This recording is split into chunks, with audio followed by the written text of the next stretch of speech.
Assalomu alaykum. Mening Shavkat akam. Men Sarvar Usmon.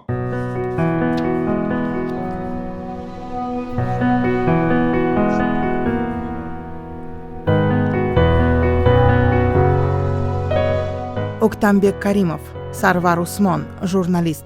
1980-yili Toshkentda oliy o'quv yurtini bitirganidan so'ng bir necha yil O'zbekiston va Qirg'izistondagi maktablarda o'qituvchilik qilgan.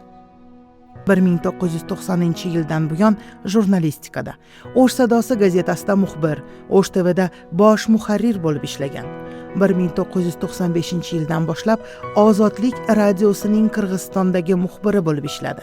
2001-yildan 2024-yilgacha radioning Pragadagi bosh qarorgohida muxbirlik va muharrirlik qildi. 2024-yilning 30-sentyabrida Ozodlik radiosidagi ishini to'xtatganidan buyon adabiy ijod bilan shug'ullanmoqda. Umid qilaman, bu boshlamasi hali ko'p narsa yoziladi. Ko'p narsa yozilishi kerak. Qirg'izistonlik birinchi kosmonavt Solijon Sharipov to'g'risidagi kitobi 2025-yili chop etildi.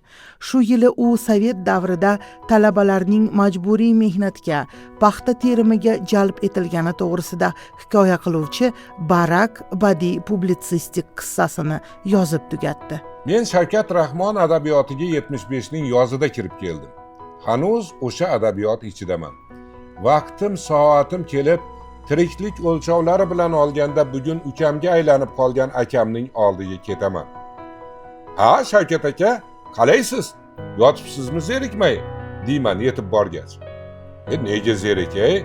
Kelganimdan beri uchib yuribman-u, kelayotganingizni eshitib kutib olay deb qo'ndim xolos.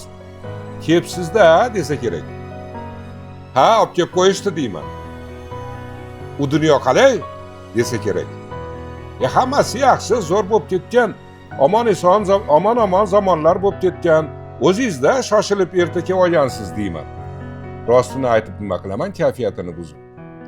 Buyuk o'zbek shoiri Shavkat Rahmon to'g'risidagi Mening Shavkat Rahmon akam essesi esa kitob holida O'zbekiston Respublikasi Vatandoshlar fondining tashkiliy va moliyaviy ko'magi bilan chop etildi. Men endi adabiyotshunos emasman. Men kitobda ham adabiyotshunoslikka da'vo qilganim yo'q.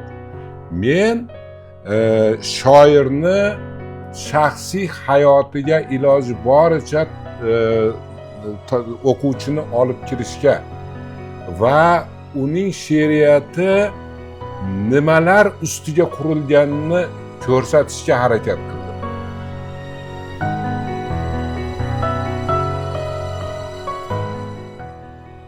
Shavkat Rahmonni xotirlarkan, uning bironta ham she'rini matnimga bezak qilib taqmadim.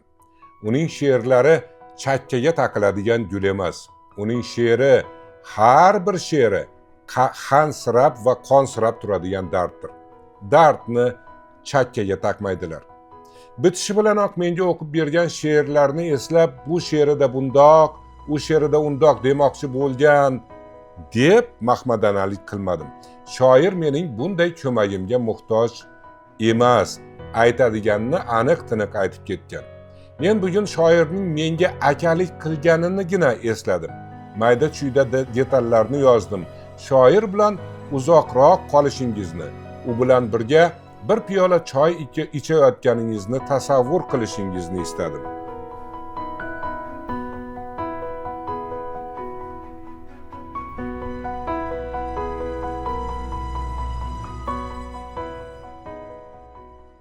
Essening tili uslubi o'ziga xos. Ayni vaqtda xo'b joiz.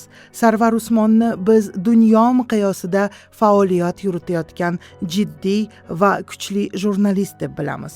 Shunday taniganmiz. Esseda uning aynan shu jihati, jurnalistona tekshiruvchilik xususiyati manaman deb ko'krak kerib turibdi.